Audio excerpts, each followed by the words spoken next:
After almost 30 years in the business, I finally learned how to conduct an interview.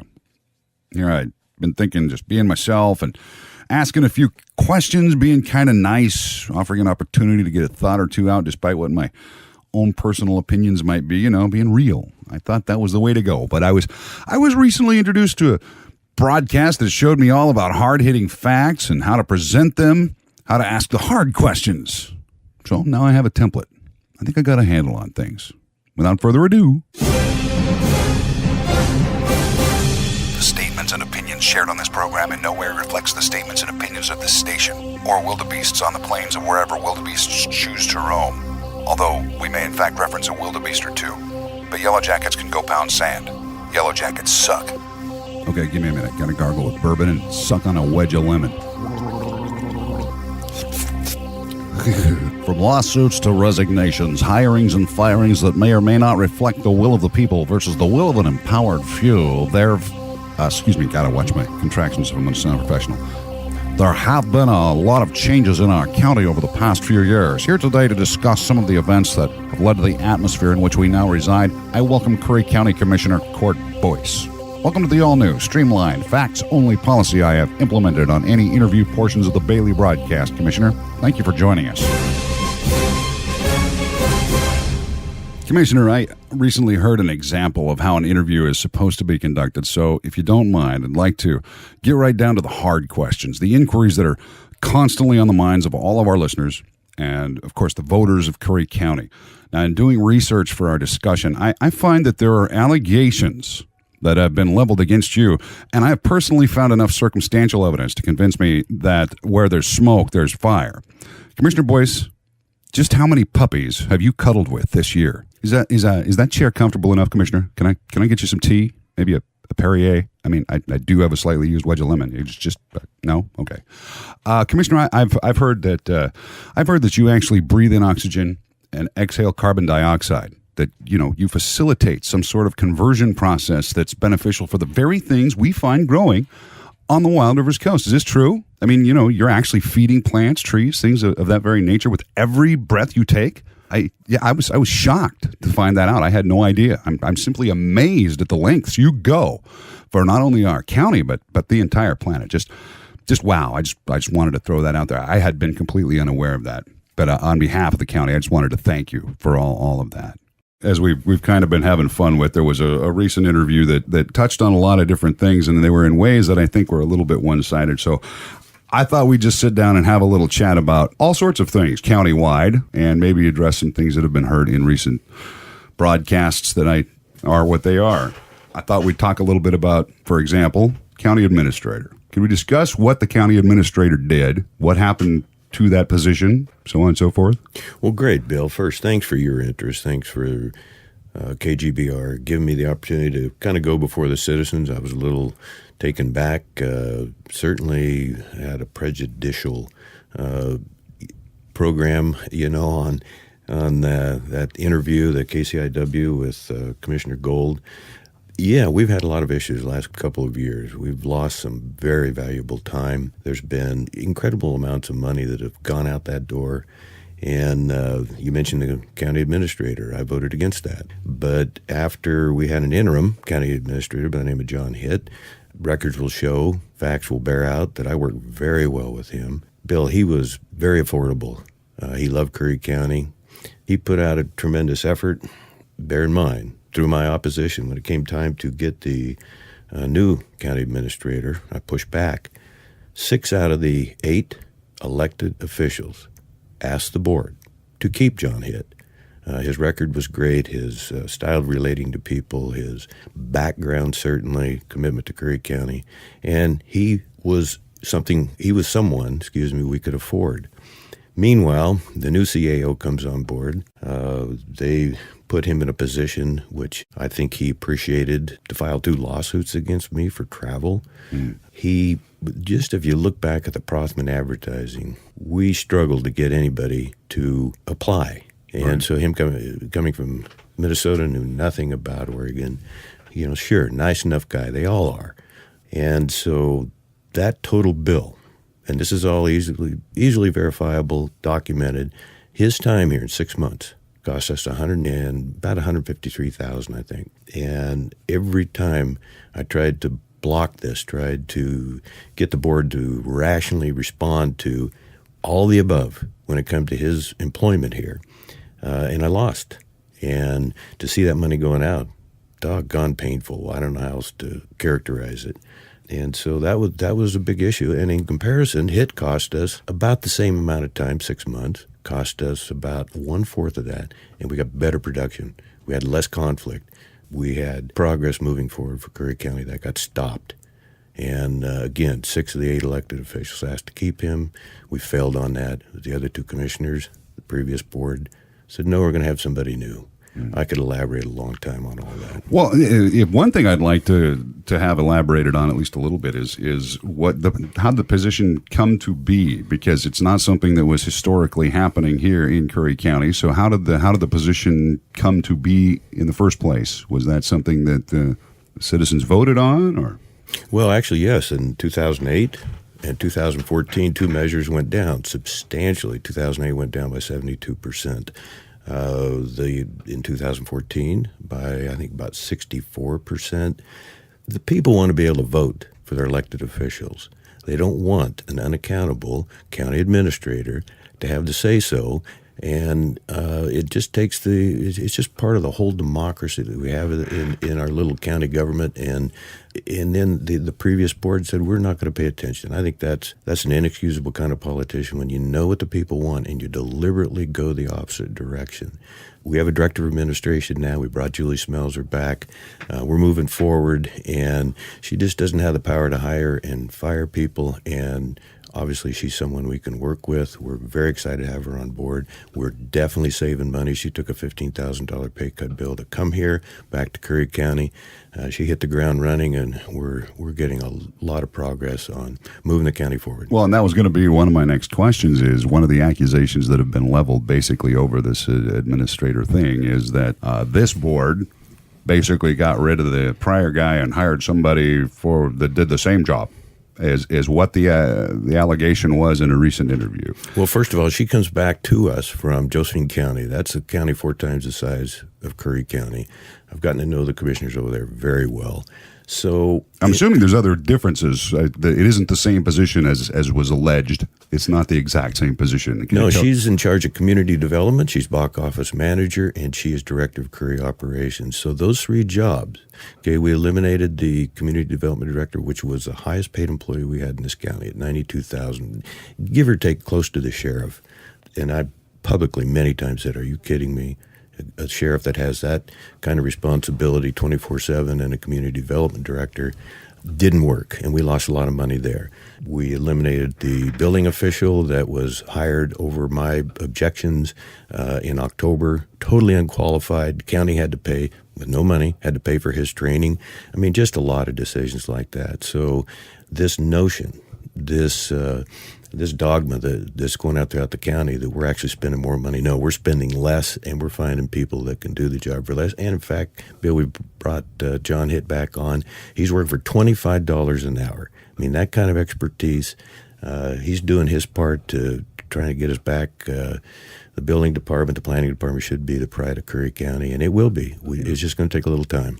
In the keeping of the kind of the way an interview is supposed to be conducted, as I learned recently, I thought I'd just keep asking things like, how long did you lend your amazing baritone to the Mormon Tabernacle Choir? Because I find that about as relevant as some of the other things I heard.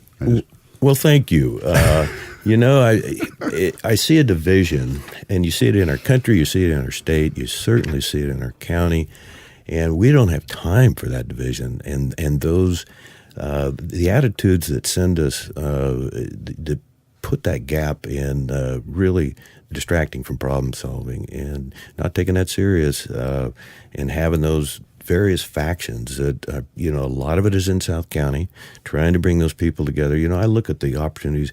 Yeah, I keep adding to the 30 list of the serious problems we have in this county. Some of it's really scary to what we have to overcome, but we also have tremendous opportunity here, and you've got to get full-time commissioners with an excellent staff. That's what they do in other counties, and you start rolling up your sleeves, and you get you get the work done. Those opportunities I can talk about later, and where I see the county going, the direction, my vision. Okay. Well, one of the things that has recently been, I thought was a step in the right direction, but there has become some controversy over it. Could you talk a little bit about the Citizens Revenue Task Force and what's been going on with that? Some resignations, as we were heard recently in certain newscasts and broadcasts. Seems to be some issues there, and I understand that it's not going to be disbanded, looking for members, but why the resignations? What was the big deal going on with the Citizens Revenue Task Force? Bill, how much detail you want? Well, we got time. My third meeting in February of 17, so over 2 years ago, a certain citizen come on board and said, I was asked to serve on the Association of Oregon Counties, 18 BLM counties, do the shared receipts through the BLM timber sales. And very prestigious because there only, at that time, was a 12-member board, 18 counties, and they asked me. And I was pretty enthused about that, and I had one citizen come on and say, no, because you have, remember now, prior to the Chetco Bar fire, when I challenged some of the radical fringe environmentalists that have shut down our logging, that have burned up our forests, our wildlife incinerated, really harmed our air quality, water quality, said, hey, you want to come into Curry County? We want you to do an economic impact statement as well as an environmental impact statement. We want to grow our forests back. Will you help us? And of course, that didn't go over. This particular person stood up and said, do not put him on that board. He doesn't understand Curry County. He doesn't understand how people come here to visit our forest. Well, now we've lost, 350,000 acres since then? And so ultimately that person eventually sued me along with 2 other lawsuits, which we, as you know, I'm sure you know, totally won hands down. And so that's the kind of distraction, that's the kind of division that resides in this county that we have to overcome. Anyway, we prevailed on the lawsuits. I got an appointment to the AOC Board of Directors, and I worked with Greg Walden, Congressman, 2nd District. 2 or 3 times I met with him. I brought back $1.7 million in PILT money. It's a record we've had for years. And I give AOC a lot of credit for that, AOCC. And so to say that I shouldn't have been on the board because I challenged the fringe environmental zealots that are hurting my county, that are destroying my forests, that are pushing us towards poverty, Bill, I have a responsibility to find balance. And I have a lot of environmental friends, but I'm not going to pretend like their way after 30 years is the best thing for my county. Greatest forest maybe in North America. Most beautiful, most unique. Now we're in a position where we've got to rebuild our rivers, our entire forest, road access, all the above. So anyway, I'm proud of the effort that I've made, the relationships that I've built, the direction that I'm trying to pull the county, and reasonable successes. So I just want to make up for that 2 years we've lost. Now, concerning the Citizens Revenue Task Force. Oh, I'm sorry, yeah. Back to that. Draw you back on. Well, that person that sued me was one of the ones that resigned, and the other one is the campaign manager of my former opponent for the board. And I'll just say it is Carl King, and he's done a lot of good volunteer work for this community. Got to bring him back on board, maybe not on the advisory committee. He said now he's not going to support the transient lodging tax, which takes no money out of the pockets of any of our citizens. It's a good plan. It's not the only plan, but I'm supporting it, and I hope Carl changes his mind on that. But those 2 people resigned. Well, I was only able to catch part of the board meeting that discussed that, and it seemed to me that part of the problem was, or the reasoning behind, the stated reasoning behind the resignations was because you showed up to a public meeting or something? You got it. I couldn't have been more polite. I was challenged because the previous board said no commissioners. Now, let's go back. Twice in 2 years, I said, can we have a Citizens Advisory Resource Committee? Twice I was turned down. And I worked with former commissioners, Bill Waddle, George Rhodes, and then Gary Millen was going to serve on this committee. Couldn't get the previous board. We have a job to do, and that is to cut costs. Any business, you've got to control costs, and you've got to find additional sources of revenue. Bill, we have lost 101 employees in the last 4 years, 2015 January to just this past January, and trying to cover the cost of retraining people to fill those positions. The list just keeps, the loss, I keep hearing about commissioners who work for $10,000. and all the money they're saving, the facts absolutely do not bear that out, and they end up being the two most costly commissioners that we've ever had. Costly commissioners, another allegation that was laid on the new board's doorstep, because really highlighted as though this was the most evil thing on the planet. That one of the first things you guys did as the new board was vote yourselves a pay raise. Want to discuss that? Well, it was a reinstatement for me when through running for commissioner 2016, come on board January 17, that was my pay raise. I said, okay, if we have a county administrator, I will reduce my salary by $20,000, and I did. People have heard that Commissioner Pash and I, and Commissioner Gold too, she's at full salary now, had decided to raise our pay. Simply not true. There have been no commissioner pay raises in Curry County since 2010. Okay, so we had John Hitt. They pushed him out rather rudely, and I think that certainly, Bill, bears repeating. We get a new guy that I cannot support. He's incredibly expensive. He's not qualified, and so I pushed back. I gave up a year's salary, that $20,000 deal, and they wanted him to run the county instead of them being full-time. And at the same time, Bill, I'm getting harassed. I'm getting bullied on my travel. I'm paying for part of it on my own. I mean, I've got a list here of the 10 boards that I'm on that are critical to this county. They didn't serve, the other two commissioners didn't serve on one board. And so I'm carrying the load for them, and they're shooting my horse out from underneath me nonstop. Well, and that was also one of the things that were recently leveled out as though that this were a true statement. They seem to feel, this specific faction seem to feel as there's like this 2-to-1 iniquity in this board. Want to talk about that? You know, one of our commissioners, it was Commissioner Gold, I just have to say it, said the most dysfunctional board she's ever been on. I mean, when I heard that, and I thought that somehow KCIW, whoever those folks are, I have no ill feelings whatsoever, but to give that credibility without searching the facts, we have hit the ground running. We've had a meeting every week, not just so we can say, hey, look at us, but because we are trying to catch up. Curry County is in a critical spot right now. Without leadership, without non-political decisions, without day and night effort, we're not going to be able to come back. And so I'm not going to let that happen on my watch. Yeah. And I've seen this whole aspect of a different political and philosophical view. That's fine. But when you go back the last 2 years and see the defeats that I've had, and now look at where we are. I mean, I can give you so many examples of how this could have been prevented. You know, jump to opportunities here. You know, we could build this county around South Coast Mill and our new hospital. Both employ 500 people. Add tourism, a third leg of the stool. And there's other aspects we can do.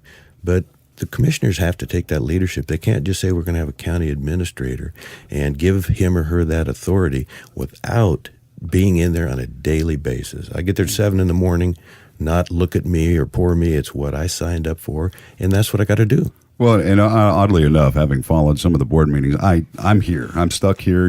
We know that. So it's been great that I've been able to watch the board meetings via online. That's incredibly good. And having watched them, when I heard that there's a two against one mentality now, it seems to be with this board, and I'm thinking to myself, now wait a minute. To me, and I have said this, I've had you on 3 or 4 times since the board, and since before the board became this new board. And I have complimented you guys on, well, you guys are trying really hard to work together. I've seen this. There's been some animosity, but it looks to me like you guys are finally moving in the right direction. You're working, trying to find some common ground and work. And then having watched some of those board meetings prior to that, when I would say that 2-to-1 mentality was actually true. I don't find that to be true with this board. I found it to be true with the prior board, so I would agree with that statement had that been the statement someone else recently made. But no, they were actually trying to apply that to this board, and I got a giggle out of that one. I really did. Hard not to look back, Bill. Oh my goodness, I guess so. So talking about fiscal responsibility, what do you think has changed, and is there anything that you'd like to see this board accomplish soon? Is there anything that takes priority, like really quick? I mean, I know you've touched on some of it here, but well, obviously we've been distracted by the natural disasters, and I think we're going to have a summer. I'm hoping and praying that won't be a major fire season. I think we'll be okay. Bill, you know, we've had 3 major fires in the last 18 months. Two of them have been mega fires, and It gets back to natural fires are good, but we can't withstand any more. The folks in the valley can't handle any more of the smoke. I've spent countless hours with the new Rogue River Siskiyou National Forest supervisor, Merv George. I've spent a ton of time in Salem with the Oregon Department of Forestry. Curry County is getting the right attention at the state level and the federal level. So that's an issue, obviously, that we have got to overcome. Again, build our forest back. Now we've got a national disaster on our highways. This is where, yes, we in the late 50s, early 60s built a highway on a bluff, and we wonder why it goes down into the ocean. And so Commissioner Pash right now, as we speak, I think he's just leaving Washington, D.C., and timing couldn't have been better for him to be back there. And, I built a very good relationship with Senator Merkley. We're getting help from Congressman DeFazio. I'm gonna give a shout out for David Brock Smith. Except for my grandfather in the 30s and 40s, I think David is the best commissioner we've ever had. He's incredibly effective. He is a great legislator. He knows Curry County. He has brought the funds back. He's brought good attention, and he was continually beat up by the previous board too. Yeah. And he withstood. I'm proud of him. And so the vision I have for the future is it's not just tourism. It's not just harvesting trees at a reasonable rate. It's not just our hospital, but we've got a new committee that we're just putting together, and it's to recruit healthcare providers. And I'm taking the lead on this. There's some good people out there that basically understand, okay, we're going to try and compete with Bend, Newport, Eureka. We've got good reasons to bring those people in here to raise their families, to develop and to express to them, identify why they want to make this their home. And so that gets us into housing, gets us into certainly our schools. As you said, I've said before, one of the most beautiful spots on the planet. So we're going to turn that to our advantage, and we're looking to the community to help us get these folks here, and we will. Yeah. Getting back to getting the community to help, like the Citizens Revenue Task Force. That's there's still a call for that to be. We're looking for a few more members on that. Is that correct? So that's another thing. Well, yes, we lost 2, and if somebody has some background in economic development and wants to contribute, there's a lot of our people in this community. It is a retirement community. The average age is 56 and median age. So there's some people out there even retired early that have some expertise that they could contribute and offer. I think would be a great benefit to the county. And so, yeah, we have a couple spots to fill. We've got some ideas. We put a couple issues on the ballot for May just in advisory capacity to understand. We learned this from Josephine County and our relationships with the commissioners over there. We just want to know what you think about this issue. Would you look at a consumption tax? Would you look at taxing the marijuana? There's this Trojan horse where it's coming in under the medical aspect, but there's some. The times are changing there, and I'm even tempering my attitude a little bit about what are we doing with our kids on this, and do we have industrial growers? Is it really a additional pressure on law enforcement? So we're all learning together on this. And that particular thing has so many different ramifications involved in it. Everything from the hemp growth industry to the actual, the recreational marijuana, medical marijuana. On that, I do not envy you those tasks whatsoever. Still a chance. It's an opportunity to bring the community together. Absolutely. There's some differing viewpoints, and again, we all have a lot to learn. And every challenge, again, is a chance to bring people together, and we have to do that. Find some common ground. Thank you. Yeah, absolutely. I think that my overall impression of attending the board meetings vicariously, at least through the online stuff, is that seems to be, for the most part, what many of you are trying to do. And again, every time that we have spoke, I have complimented not just you, but the entire board on trying to find common ground, and that might have been lost on some people, but I thought you guys were doing a great job, and you continue to do so. I think the direction still is heading in the right direction. Finally, I don't have the luxury of, and I'll use Carl again. I don't have the luxury of saying I differ with you politically and philosophically, but without your buy-in, without your help, chances go down of us succeeding. And so I've got to pull those people together. I think I'm the guy to do it. I'm trying. Again, I don't have options to stiff my neck and go, yeah, well, we're going to do it my way. But incorporate those people and their ideas and their passions, and we'll succeed. Well, I think we've already had too much of that. in the past, in the recent past. So it's good to see, as I said, a fresh direction. Is there anything else that you think that you'd like to address, that you'd like to add? Let the folks out there know before we wrap this up, now that I know how to do an interview, right? Well, I always enjoy coming here, Bill, and it's an opportunity again to reach the people. It's just it's a fascinating time we live. The country again. You look at what's happening, and the hard feelings, and there seems to be a march, not so much locally, but maybe at the state level and certainly at the federal level towards a socialism form of government. And when I look at that in the history, and no matter where you look, it brings poverty, and we still have a chance in our little county to affect change, to go out on our own. Nobody's coming to rescue us, and yet we're lobbying hard and heavy for the attention Curry County needs to solve these problems. Some of them are just natural. Some of them are, we didn't ask for our forest to be burned up. We didn't ask for our highway to collapse. Bringing the county together on health issue, healthcare, certainly on law enforcement, on tourism promotion, that's our best shot at getting successful solutions to the table, and again, it's the direction we got to go, and we're making some progress. And I'm going to ask the folks for patience, the citizens. Look at what we get done in the next 6 months.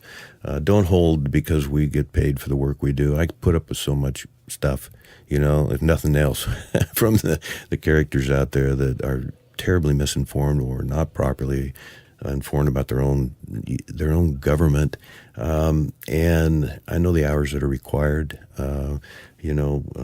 Commissioner Gold said she would work full time for $10,000. Well, that has not happened. She's there 1 or 2 days a week. I'm on 10 important boards, and I've challenged her to have for 2 years, to do some travel. I mean, you can't just pretend like there isn't a world outside Curry County. Here's a good one. Rent control helps nobody. And how it's going to affect, we're already struggling for housing. How it's going to affect us, and yet the governor just signed that. I'm going, what this does to rural Oregon, cap and trade, the issues. And that to me is kind of highlighted, and I can't say it's any one direction, but it tends to flow from one direction more than the other. The spin on things, because on the surface you hear rent control, that means that people will be able to afford their rent. That's not what it means at all, and you really need to get involved and read these things before you vote for them, and you need to advise the people that you voted for to vote the right way, because this neocratic view is not reflective of left or right as we used to know it.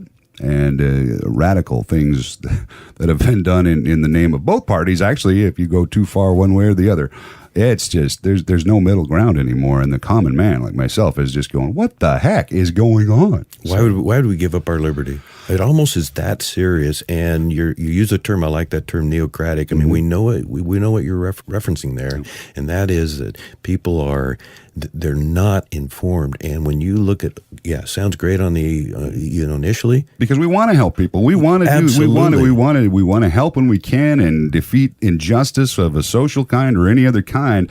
But it's not what they're purporting it to be, and any reasonable thinking person, when you get behind these things, it just drives me insane in some instances. Well, thank you. You're well informed, but there has to be an incentive for people to want to have rental options available for folks. And again, we're losing our middle class, and our responsibility is to change that. And so that's why you go to Salem, because the overreach of state and federal government is a for real thing. And if you sit here one day a week in your commissioner's office, you're not doing your job. You're not fulfilling your responsibility.